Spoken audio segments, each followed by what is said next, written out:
오늘 말씀은 그리스도인으로서 어떻게 정치에 참여할 것인가에 대한 주제입니다. 2000년 전에 고린도 교회 안에 분쟁이 있었습니다. 여러분, 고린도전서 1장을 보시면 바울이 고린도 교회를 향하여 안타까움이 있어요. 너희 교회 안에 분쟁이 있다는 것을 내가 들었는데 어떤 성도는 나는 바울이 좋아요, 나는 아볼로가 좋아요, 나는 게바가 좋아요, 나는 그리스도에게 속했어요, 이렇게 각각 주장하면서 교회 안에 분쟁이 있었습니다. 바울은 이것을 보고 뭐라고 말하냐면, 너희가 어찌 그리스도의 몸을 찢느냐, 너희가 어찌 그리스도의 피로 구원한 백성들, 그리스도의 몸인 교회를 찢어버리느냐 꾸짖고 있어요. 최근 2, 3년 가까이 한국 교회가 이와 같은 분쟁이 교회 안에 있습니다. 그리스도의 몸을 찢고 있는 정치의 이슈 때문입니다.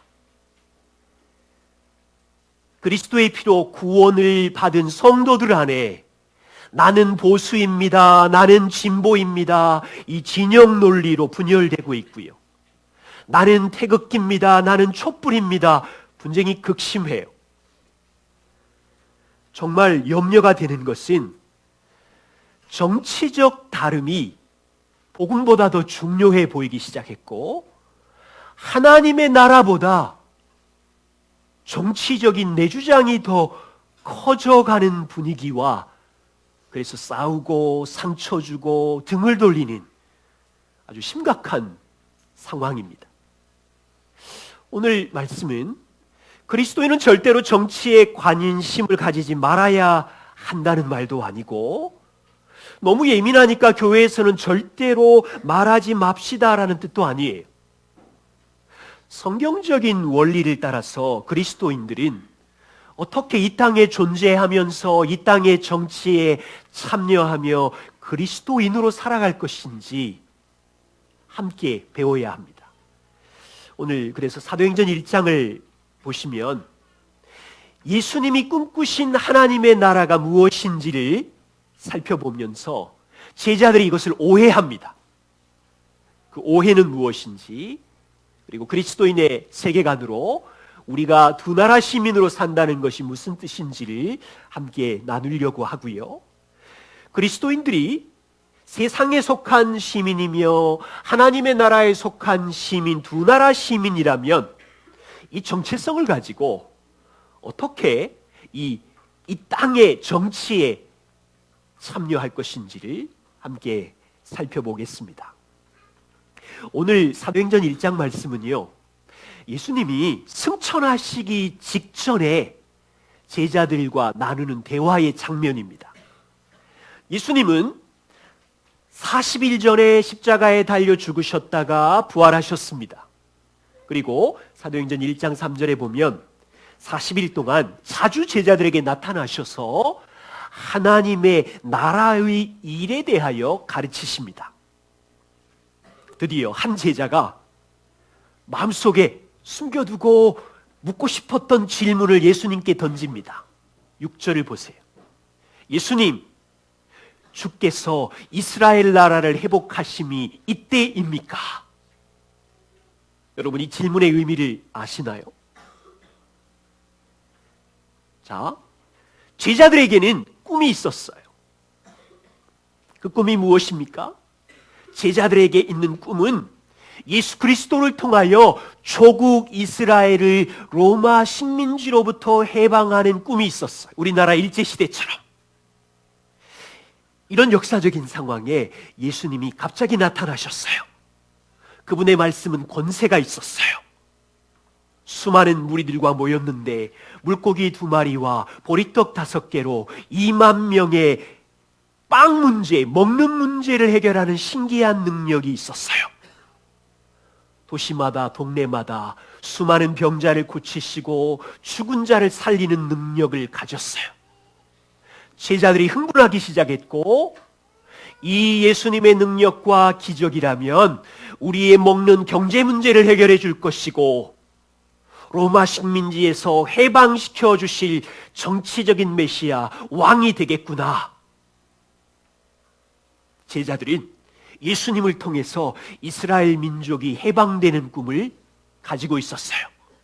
그리고 제자들 안에 듬성듬성 개인적인 야망이 생기기 시작했는데, 예수가 로마를 짓밟고 왕이 되는 날 그분 옆에서 한자리 해먹어야지.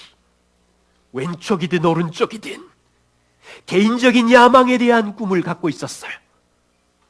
그런데 예수님이 십자가에서 죽으셨어요. 제자들의 꿈은 산산조각이 나버렸고 모든 것이 끝나고 뿔뿔이 흩어져 버렸어요. 그런데요, 죽었던 예수가 다시 살아나셨네요. 40일 동안 예수님은 부활의 몸으로 제자들에게 하나님의 나라에 대한 일을 가르치시네요. 소멸되었던 제자들의 꿈이 다시 꿈틀거리기 시작했고, 드디어 질문합니다. 예수님, 이제 죽으셨다 다시 살아나시는 능력자가 되셨으니 주께서 이스라엘 나라를 회복할 때가 이때입니까?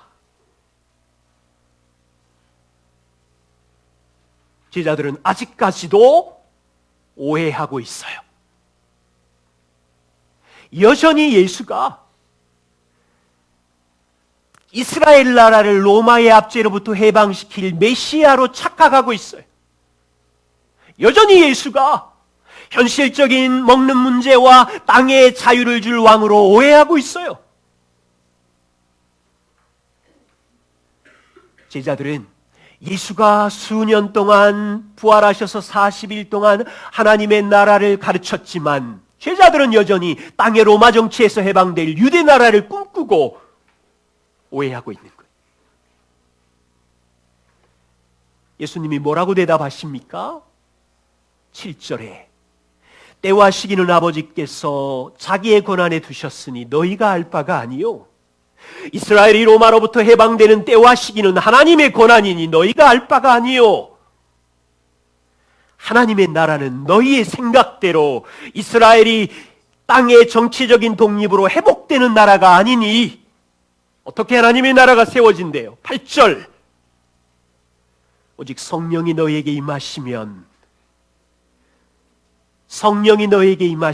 너희가 권능을 받고 예루살렘과 온 유대와 사마리아와 땅끝까지 이르러 내 증인이 되면 하나님의 나라가 확장되어 갈 것이다.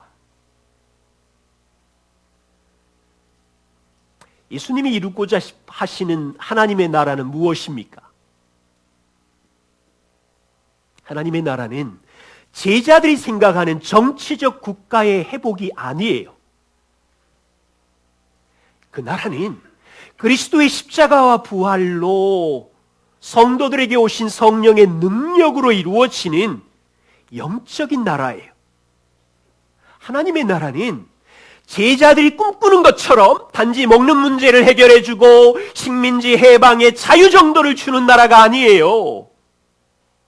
사람이 해결할 수 없는, 정치가 해결할 수 없는 죄와 죽음의 문제를 해결해주고 그 백성들을 하나님의 가족으로 들어오게 해서 영원히 하나님의 자녀가 되는 나라예요.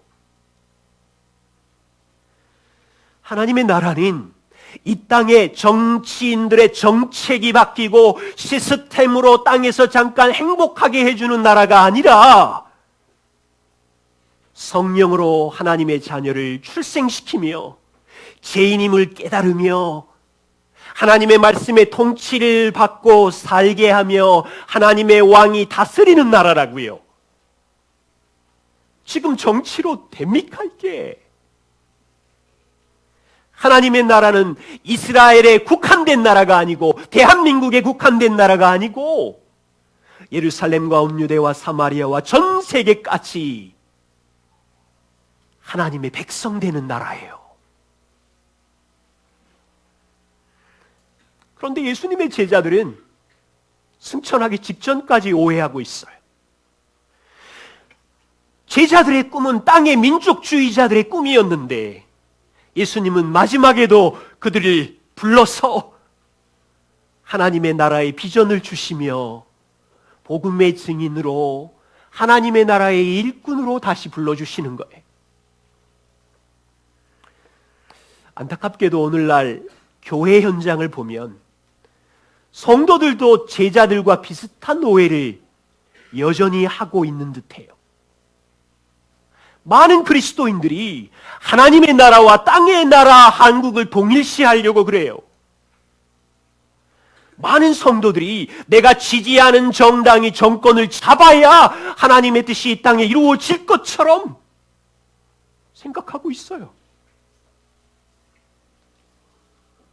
염려스러운 일은 목사님들이 무리지어 시국선언을 하고 있고 특정 정당을 위해서 기도하고 있고 특정 정치인을 위해서 기도하는 이상한 일이 벌어지고 있어요. 말도 안 돼. 예수님은 하나님의 나라는 땅에서 정치 체제가 변해야 이루어지는 나라가 된다고 한 번도 말씀한 적이 없으신데, 하나님의 나라는요, 어떤 특정한 정당이나 정치인이 선출되어야 이루어지는 나라가 아니에요. 그리스도가 이루신 복음으로 죄와 죽음을 정복하며 성령의 능력으로 세워지는 나라, 하나님이 통치하는 나라예요. 로마 네로 황제의 무서운 박해 정치 속에서도 하나님의 나라는 확장되었어요. 여러분, 민주주의가 소망입니까? 민주주의는 인본주의예요. 자본, 시장을 통하여 하나님을 믿지 않는, 잘 살아보자는 운동, 정치 시스템이에요. 사회주의는 소망이 있어요? 신이 없는 무신론이며 물질을 중시하는 체제일 뿐이지요. 민주주의든 자본주의든 보수이든 진보이든 거기에 모인 모든 사람들은 죄인이고요. 복음의 은혜가 필요하고요. 하나님의 나라로 들어가야 되고요.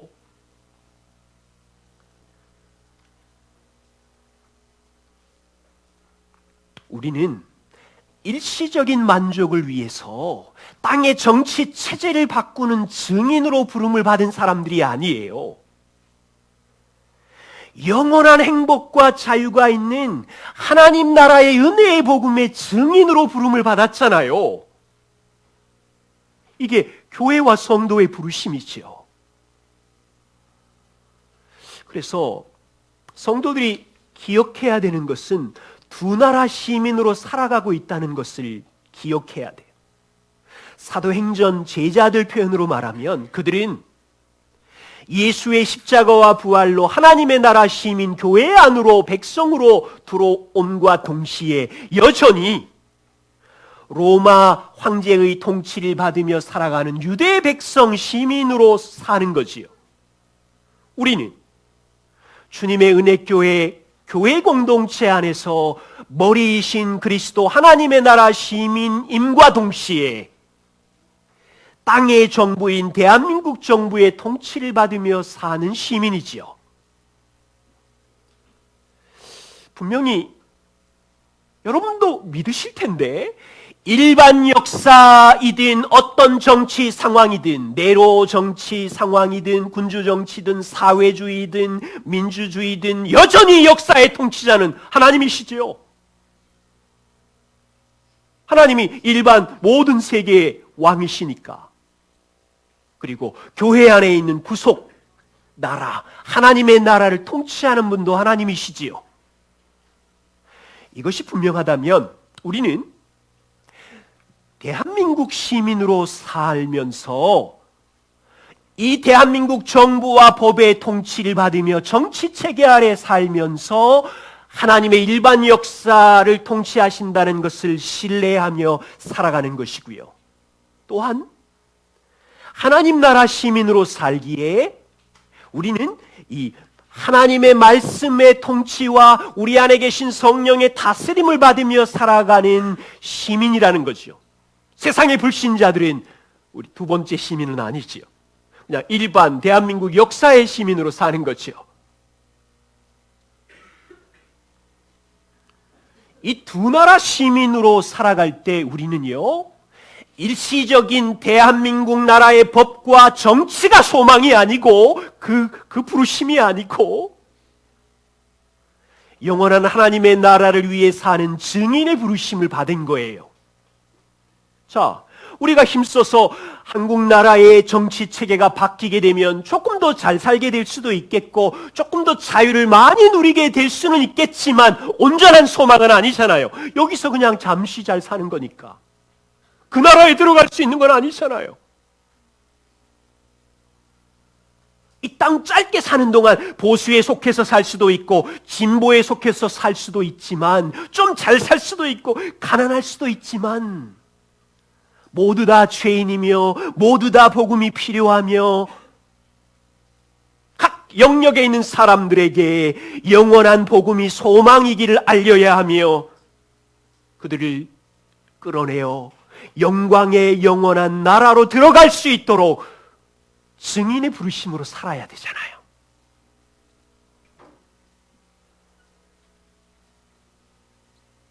이 두 나라 시민으로 살아가는 동안 우리는 땅에서 그리스도인으로서 어떻게 정치에 참여해야 합니까? 지금 이 말은 단순히 복음만 전하면서 살라는 거고 현실 정치에 참여할 수 없다는 말이 아니에요. 그 19세기 초에 미국에서 미국 교회들이 정치적이라고 해서 노예제에 대해서 목소리를 내지 않고 침묵한 적이 있었어요. 사실은 침묵한 것도 정치적인 거지. 노예제를 찬성한 거니까. 자, 각각의 성도들은 성경의 말씀을 따라서 이웃사랑을 실천해야 하니까 정치에 참여할 수 있고 우리 교회 다음 세대 자녀들 중에는 다니엘과 같은 요셉과 같은 훌륭한 정치인이 나와야 되겠죠. 그리고 여러분들이 사는 동네에 주민회의나 공립학교의 개선을 위하여 참여해야 하고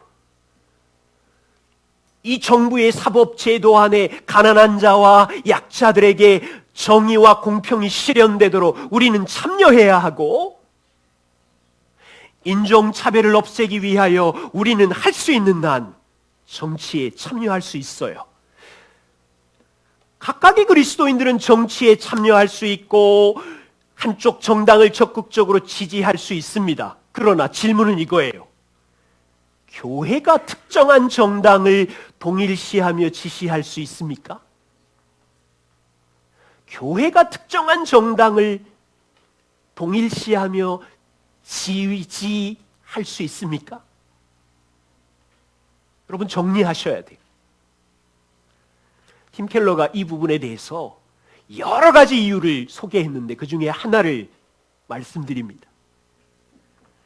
교회가 만일 특정 정당을 지지한다면 복음을 믿으려는 사람들에게 어떤 메시지를 주는 것인가? 그리스도인이 되어서 하나님의 나라에 들어가려고 하는데 예수를 믿어야 할 뿐 아니라 특정 정당이나 정책을 지지해야 된다는 인상을 강하게 받게 되는 거예요.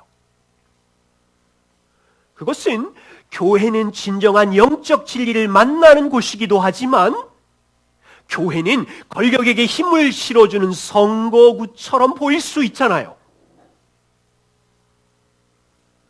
예를 들어서 제가 교회에서 저의 개인적인 정치적 입장을 하나님의 뜻으로 단정하고 우리 교회는 공식적으로 특정 정당을 지지합니다라고 하면 어떻게 됩니까?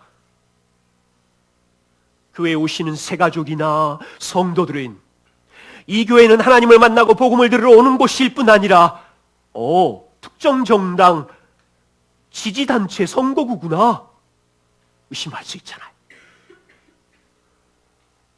교회 안에는 보수도 있고 진보도 있고 다양한 사람들이 있으며 모든 사람이 죄인이기에 복음을 통하여 하나님의 나라로 들어가게 인도하는 곳인데 교회가 한쪽 정당을 지지하게 되면 심각한 일이 발생하는 거예요.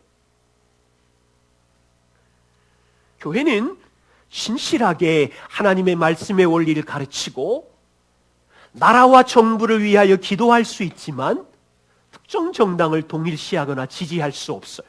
여기 와서 선거운동을 할 수가 없어요. 미국 남북 전쟁 때의 이야기입니다. 남북 전쟁이 치열하게 진행되고 있을 때 북군의 지도자 링컨이 하나님 앞에 간절히 기도하는 모습을 한 참모가 보고 이렇게 말했어요. 야, 하나님 참 고민이 많으시겠다. 남쪽의 지도자 리 장군도 굉장히 신실한 신자이고 기도를 엄청 많이 하는 사람인데 하나님은 누구 편을 들어야 되나? 링컨 편이야? 남군 리 장군 편이야? 그때 링컨이 이렇게 말했대요. 나는 지금까지 단 한 번도 하나님이 내 편이 되어 주십시오라고 기도해 본 적이 없습니다. 나는 오늘도 기도하기를 하나님, 내가 하나님 편에 설 수 있도록 내가 하나님 편에 설 수 있도록 도와주십시오. 여러분, 중요한 교훈을 배울 수 있어요. 우리는 정치와 위정자들을 위하여 기도할 때 하나님, 이 정당 편이 승리하게 해주십시오, 이렇게 기도하는 것이 아니라 하나님, 여기 있는 정치인들이 하나님의 편에 서서 하나님의 뜻을 이 땅에 공의를 이룰 수 있게 해주십시오, 기도하는 거지요. 두 번째는요, 교회는 보수도 진보도 아닙니다. 교회와 성도는 제3의 관점, 하나님의 말씀의 관점을 가지고 세상 속에 그 말씀을 적용하는 빛과 소금으로 존재하는 곳입니다. 여러분, 우리 교회 안에 홈스쿨 하는 분들도 있고 대안학교도 있고 공립학교도 있고, 우리 교회가 홈스쿨 교회가 아니지요. 공립학교 교회가 아니지요. 모든 죄인이 들어와 누구나. 교회와 성도는 보수와 진보를 넘어 하나님의 말씀의 관점을 붙들고 세상 속에 그 말씀으로 살아가는 빛과 소금이 되는 것입니다. 정치를 보세요. 우리는 말씀에 근거하여 낙태와 동성애는 중요한 주제이지요. 하나님의 말씀은 생명을 존중하기에 낙태에 대하여 반대하는 입장이고, 하나님이 창조하신 남성과 여성에 대한 존재, 이 성 정체성은 동성애에 대해서 반대하는 분명한 입장을 성경은 취하고 있죠. 이런 주제들은 주로 보수 정당이 주장하는 주제이지요. 그런데 성경은 살아가는 이 세상은 이 두 가지 이슈만 있는 것이 아니라, 성경은 생명의 존중 때문에 낙태, 창조된 남성과 여성 때문에 동성애를 반대하지만 성경 구약을 보십시오. 끊임없이 이 나라는 정의가 실행되어야 하며 약자들을 향하여 긍휼을 베풀어야 하며 인종차별을 금지해야 하며 고아와 가부를 향한 긍휼을 향한 것은 하나님의 도덕적인 명령이지요. 이런 주제는 진보 정당이 또 강조하잖아요. 그러면 거듭난 성도는 하나님의 나라의 시민이지만 이 땅의 시민으로 살기에 어떤 주제는 보수적인 입장을 말하다가 진보의 욕을 먹을 각오를 해야 되고, 어떤 주제는 진보적인 성향을 주장하다가 보수에게 멸시를 받을 각오를 해야 되는 거예요. 왜 그렇습니까? 우리의 부르심이 세상에서 빛과 소금으로 존재하며 보수와 진보의 가치보다 더 큰 하나님의 나라의 가치와 하나님의 의를 구하는 사람들이기 때문에 성도에게는 포기할 수 없는 절대적인, 양보할 수 없는 가치를 가지고 빛과 소금으로 그의 나라와 의를 구하는 백성으로 세상에 존재하기 때문에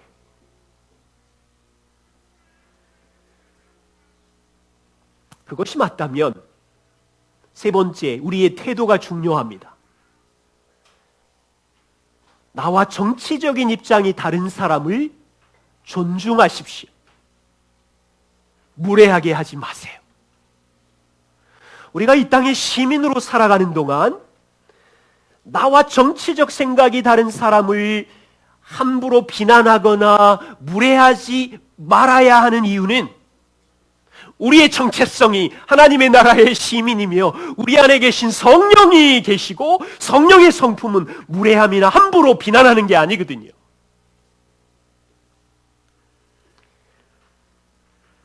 아무리 상대방이 내 관점으로 틀렸다 할지라도 우리가 심판자가 아니에요. 함부로 험담하고 비난하지 않도록 조심하시고, 특별히 정치적으로 너무 차이가 날지라도 내가 지지하지 않는 정당의 지도자를 향하여 극단적으로 비웃거나 혐오하는 태도는 일반 윤리적으로도 기분이 나빠요. 그런데 우리 안에 성령님이 계시는데 내가 싫어한다고 욕을 해가며 험한 말을 해가며 그래야 돼요? 최대한 예의를 갖추고 말해야 하며 온유하게 말해야 돼요. 그래서 정말로 부탁을 드립니다. 성도들이 사용하는 페이북이나 카톡이나 신문의 댓글 등에 자신의 정치적인 견해와 입장을 지나치게 강하게 비난하거나 표현하지 않기를 부탁드립니다. 왜 그런 줄 알아요? 나와 다른 입장을 가진 사람들이 이걸 보면 공격을 받는다고 생각을 해요. 상대의 마음이 공격을 받았다고 느끼게 되면 당신의 적극적인 입장으로 인하여 형제를 실족할 수 있게 되고, 내가 쓴 댓글 때문에 이웃사랑을 실천하지 못하고 아픔을 주게 되는 거예요. 여러분, 우리가 전도할 때 신앙을 지나치게 강요하는 무례함을 싫어하지요, 사람들이. 정치의 입장에서도 신자가 지나치게 강요하거나 무례한 태도로 하면 상대가 얼마나 마음이 상하겠어요. 다른 사람을 존중하는 것은 다른 사람의 말을 경청하는 거예요. 모두 다 온전하지 않아요. 양쪽을 다 살펴야 돼요. 그래서 이 땅을 살아가는 시민으로서 보수적인 성향이 강하신 분들은 그쪽만 보지 마시고 이쪽에 있는 다른 진보적인 뉴스와 사설도 읽어보면서 분별하는 능력을 키워야 되고요. 진보적인 성향이 강하신 분들은 그쪽만 또 냅다 보지 마시고 다른 쪽의 뉴스와 사설을 읽어보며 지혜롭게 분별하고 생각하고 존중하고 기도하는 자세가 필요해요. 마지막으로 부탁드립니다. 네 번째, 그리스도의 몸을 찢지 마십시오.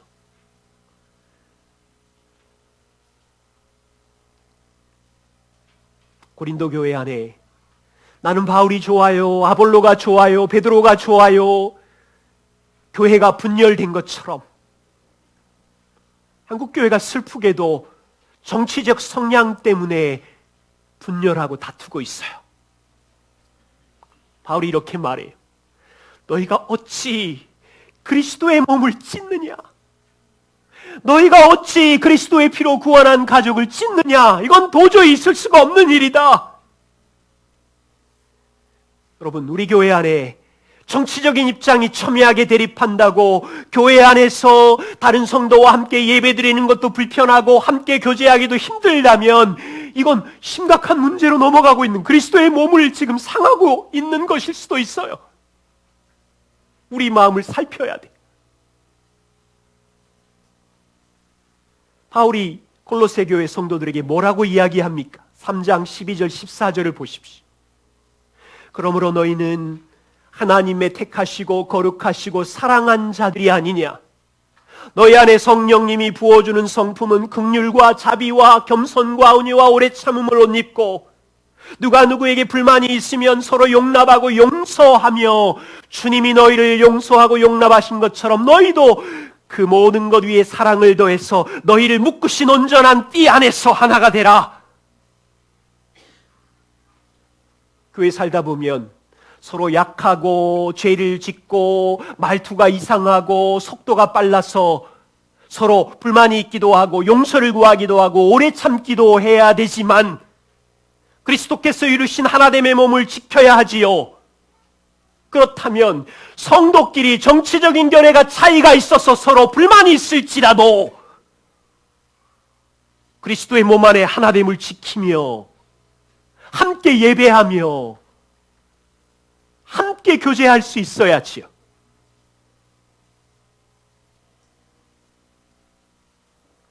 존 웨슬리가요, 역사 속에 정치적인 소용돌이가 칠 때 이렇게 이야기했어요. 나는 선거에서 투표권을 행사한 우리 사회의 시민들에게 이렇게 조언합니다. 첫째, 가장 적합하다고 생각하는 후보가 있으면 어떤 사례도 받지 말고 그 사람을 투표해라. 둘째, 상대편 후보, 내가 원하지 않는 후보에 대해서 절대로 무례하게 나쁘게 말하지 말아라. 셋째, 상대편 후보에게 투표한 사람을 미워하는 마음이 생기지 않도록 조심해라.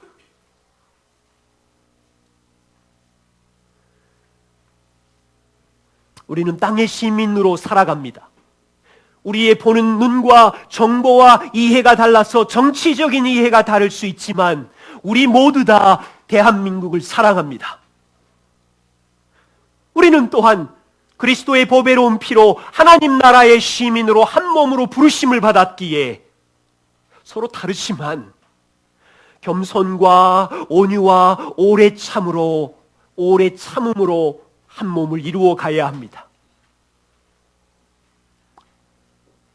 돌아보십시오. 지나치게 자기 정치적 입장을 주장하다가 나와 다른 형제를 비난하거나 정죄해서 실족하게 한다면 이것은요, 자신의 정치적인 입장이 하나님이 사랑하는 형제의 사랑보다 더 중요해진 거예요. 잘 생각해 보세요.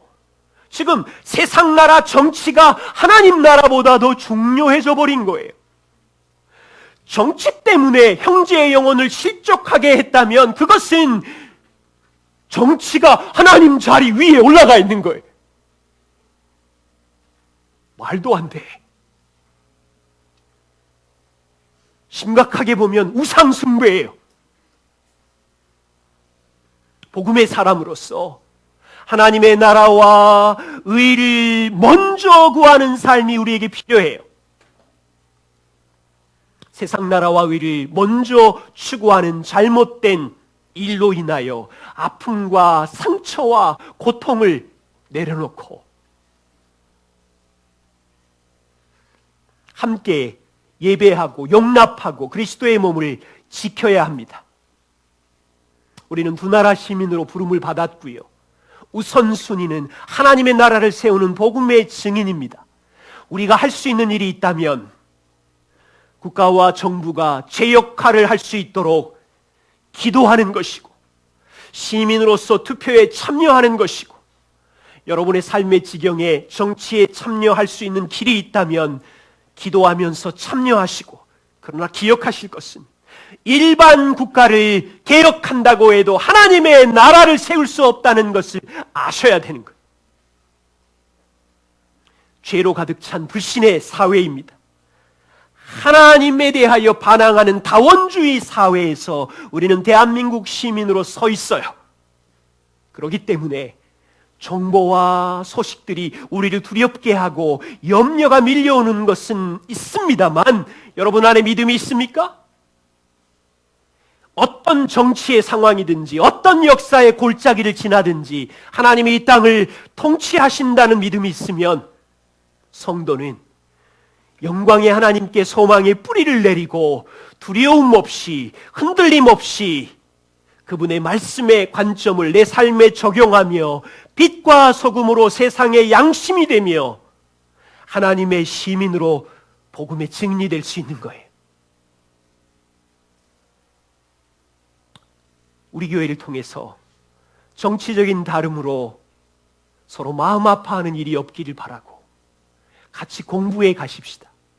그리고 더 중요한 복음의 기초 위에 온 교회가 서로 용납하고 사랑하면서 세상의 아름다운 복음의 증인으로 서주시기를 부탁드립니다. 기도하겠습니다.